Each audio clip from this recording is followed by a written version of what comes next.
कि मैं इख्तिसार के साथ 3 मौज़ूआत पे चंद जुमलों में अपनी राय का इज़हार करूँगा। पहली बात तो ये है कि मैं इस बात से शदीद इख्तलाफ करता हूँ कि पाकिस्तान का सिस्टम कोलैप्स कर गया है। अगर ये बात जनाब जुल्फ़िकार अली भुट्टो 20 दिसंबर 1971 की रात ये कहते कि मुल्क का सिस्टम कोलैप्स कर गया है, तो उसकी कोई तौजीह होती, कोई जस्टिफिकेशन होती। जब मुल्क का एक सूबा हमसे अलग हो गया था, मुल्क के अंदर आइन नाम की कोई चीज़ नहीं थी, मुल्क के अंदर मायूसी का समंदर था जिसमें सब गर्क हो गए थे, तो उस वक्त तो कोई बात तो बनती थी। उसने ये नहीं कहा, उसने तो ये कहा और दोबारा लोगों की उम्मीद पैदा की और ब्रिक बाय ब्रिक एक नया कॉन्स्टिट्यूशन बनाया। पहले इंटरिम कॉन्स्टिट्यूशन बनाया, फिर परमानेंट कॉन्स्टिट्यूशन बनाया। ये होती है लीडरशिप। लीडर का काम ये नहीं होता कि लोगों को वसवसों में और मायूसी के समंदर में धकेल दे। आपके पास आइन है, आपके पास आइनी इदारे हैं, आपके पास क्या नहीं है। लेकिन अगर लोग परफॉर्म नहीं कर रहे और हर 10 साल के बाद हमारा सिस्टम कोट अनकोट किसी और वजह से कोलैप्स कर जाता है, तो इसमें हमारे सिस्टम का, हमारे आइन का तो कोई कसूर नहीं है। तो इसलिए मैं इख्तलाफ करता हूँ। मेरे ख्याल में सिस्टम मौजूद है, अवाम और जिन लोगों को मुंतखब करती है उनकी परफॉर्मेंस को बेहतर होना चाहिए। दूसरी बात मैं प्रोविंसेस के बारे में कहना चाहता हूँ। देखिए, एक तो गुजारिश ये है कि कन्फ्यूजन पैदा न करें एडमिनिस्ट्रेटिव यूनिट्स और प्रोविंसेस के को इंटरचेंजेबली यूज़ करके। एडमिनिस्ट्रेटिव यूनिट्स होते हैं डिवीज़न, ज़िले, तहसीलें, तालुकाज़। सीधे तरह से कहें कि आप प्रोविंस बनाना चाहते हैं। प्रोविंस एक सियासी इकाई है, उसके अंदर आपने फिर पाया जज साहब ने कि वो एक लेजिस्लेटिव पावर्स का एक यूनिट है, तो इसलिए एडमिनिस्ट्रेटिव यूनिट नहीं है। और ये जो प्रोविंसेस होते हैं ये पॉलिटिकली वजूद में आते हैं। सिर्फ इंतज़ामी बुनियाद पे सूबे का वजूद में आना ये कोई मेरे ख्याल में प्रेसिडेंट नहीं रखता। अगर आपने सूबे बनाने हैं तो मेरी गुजारिश ये है कि उसके लिए फिर ये हथेली पर सरसों ना जमाएं, और जिस तरह से आपने ये तजवीज़ पेश की और उम्मीद रखें कि जिस तरह 5 दिनों में 27वीं आइनी तरमीम पास हो गई थी, सेनेट में आई, सेनेट की कमेटी में गई, कौमी असम्बली में गई, कौमी असम्बली की कमेटी से आई, उसमें कोई तरमीम हुई, फिर वापस सेनेट में आ गई, पास हो गई, उसी दिन सदर ममलकत के पास चली गई। ये पूरा प्रोसेस 8 स्टेप्स का 5 दिन में मुकम्मल हो गया। नई अदालत वजूद में आ गई, हमारी मिलिट्री का स्ट्रक्चर तब्दील हो गया, अकाउंटेबिलिटी के मामला तब्दील हो गए। ऐसे ना करें, ये सूबों का मामला बहुत सेंसिटिव है। हम रहनुमाई लेनी चाहिए, बेशक दुश्मनी क्यों ना हो। इंडिया में भी ये सवाल उठा था 1953 में कि नए सूबे बनाए जाए। 14 सूबे थे, उन्होंने एक कमीशन बनाया, स्टेट्स रीऑर्गेनाइजेशन कमीशन। उसने 2 साल काम किया। उसके बाद 1955 में पार्लियामेंट में रिपोर्ट पेश की और पार्लियामेंट ने फिर एक एक्ट पास किया कुछ तरमीम करके, स्टेट्स रीऑर्गेनाइजेशन एक्ट। अगर हमने भी ये काम करना है और तय कर लिया है तो मेहरबानी करके 2 साल नहीं, कुछ 5-6 महीने बैठ के किसी को होमवर्क करने दें और फिर पार्लियामेंट में आएँ, तो उसके बाद आप बेशक सूबे बना लें। मैं ज़ाती तौर पे इसके ख़िलाफ़ हूँ, लेकिन अगर आपने कुछ लोगों ने तय कर लिया है कि सूबे बनने चाहिए और बढ़ने चाहिए, तो फिर उसका तरीका तो कम से कम सही अडॉप्ट करना चाहिए।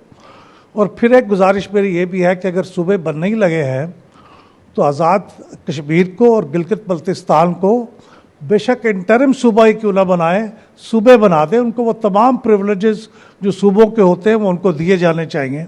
वहाँ बहुत बेचैनी है।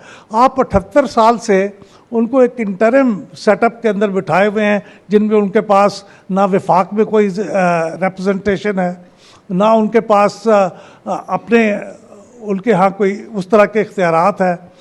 तो आप अगर ये काम करना ही चाहते हैं तो इन 2 टेरिटरीज़ को भी सूबे ना कहें तो कम से कम जो भी कहें उनको पूरे सूबे के इख्तियारात दे दें। दूसरी बात है लोकल गवर्नमेंट की। मेरी गुजारिश ये है कि अगर लोकल गवर्नमेंट भी 78 साल से इसी तरह से होता रहा है कि पहले तो कभी बना नहीं, बनते हैं तो उनको डिसॉल्व कर दिया जाता है। कानून बड़ा लगड़ा लूला होता है, पावर्स होती नहीं, वसाइल मिलते नहीं। तो इस तरह से अगर आप 100 साल और भी चलते रहेंगे तो फ़ायदा कोई नहीं होगा।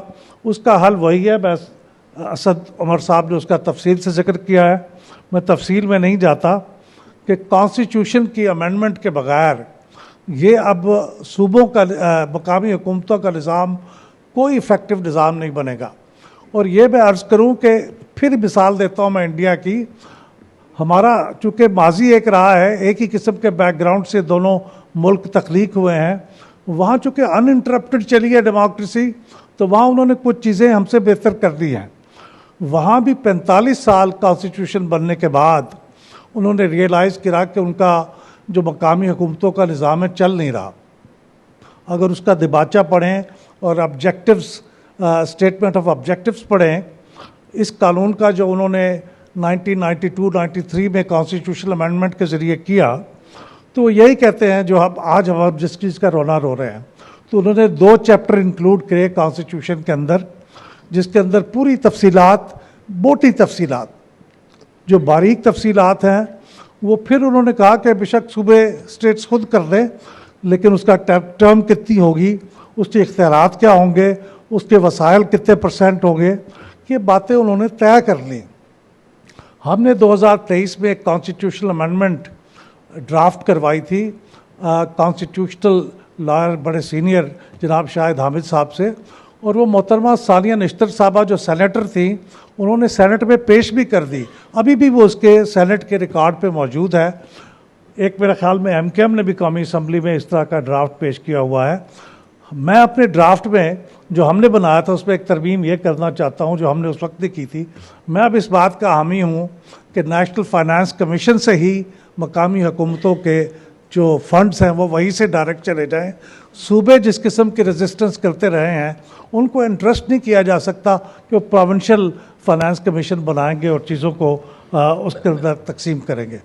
जामी साहब आपका मेरा ख्याल है ये असद उमर साहब की ये जो 3 टियर्स में डेवोल्यूशन प्लान था, आप उसी जानिब इशारा कर रहे हैं कि मुकामी हुकूमतों के फंड्स के इजरा भी कानून साजी के जरिए हो। आप कह रहे हैं NFC के जरिए हो। NFC। अच्छा, आखिरी बात मैं अर्ज कर दूं कि बहुत बात हुई कि आबादी हमारी बहुत बढ़ गई है जी, तो इसलिए नए सूबे बनाना नागुज़ीर हो गया है।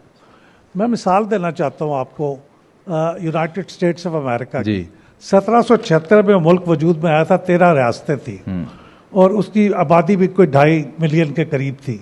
अब मैं अर्ज करता हूँ कि 1863 में वहाँ आखिरी स्टेट जो थी वो तकसीम हुई। सिर्फ 4 स्टेट्स तकसीम हुई 250 साल में। 1863 में आखिरी स्टेट वहाँ पे तकसीम हुई और वो भी ऐसे हुई कि सिविल वार चल पड़ी थी, तो वर्जीनिया से वेस्ट वर्जीनिया अलग हो गई, तो उन्होंने वो अलग स्टेट बन गई।